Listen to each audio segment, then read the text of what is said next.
Hello, welcome to the micro demo on software upgrade. This is an inbuilt workflow which is packaged as part of AppViewX, and that workflow is used to upgrade either one or multiple or group of devices. Let me walk you through how it works. Let me run this workflow here. I'm just going to select Data Center. On a selected device, you can select one or multiple or group of devices. The selected tells you the active volume, the current version, all of that fun stuff.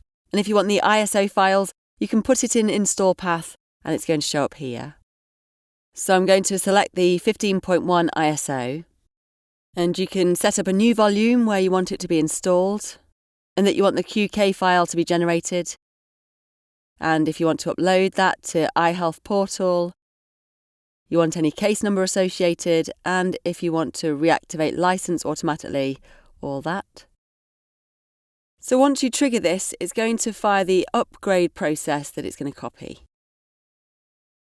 Let me show you a completed upgraded flow.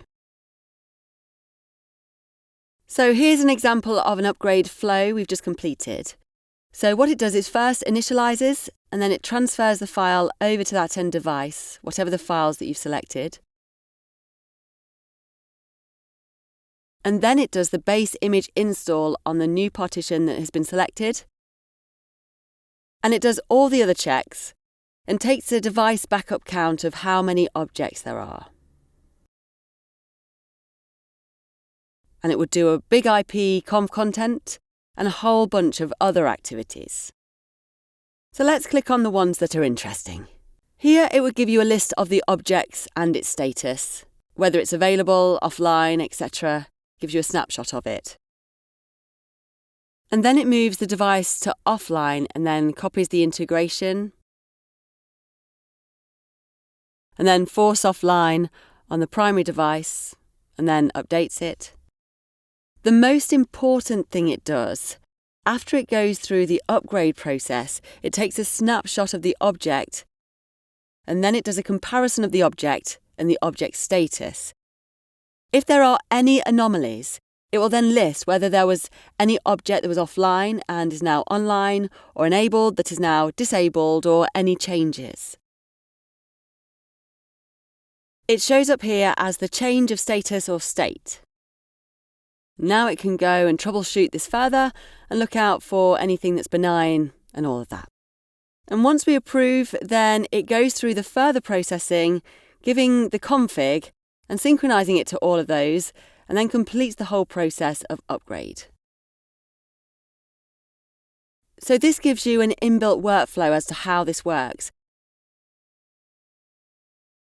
Let me go to the studio view, which goes into a bit more depth of how this particular upgrade works.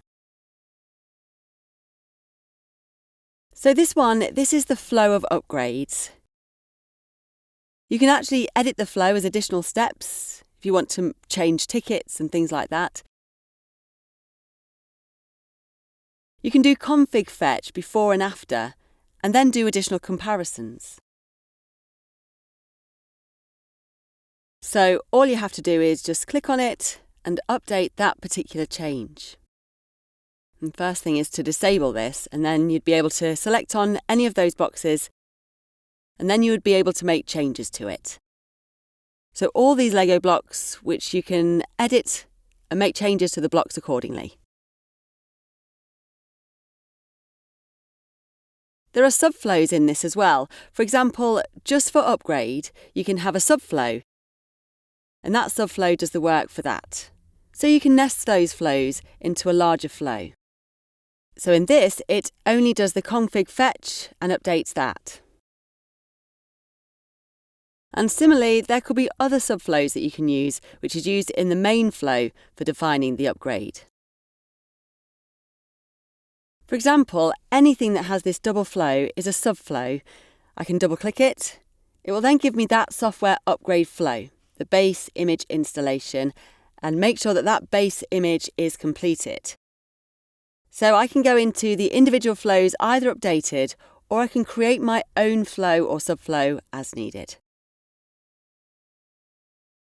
That's a quick snapshot of how it's done.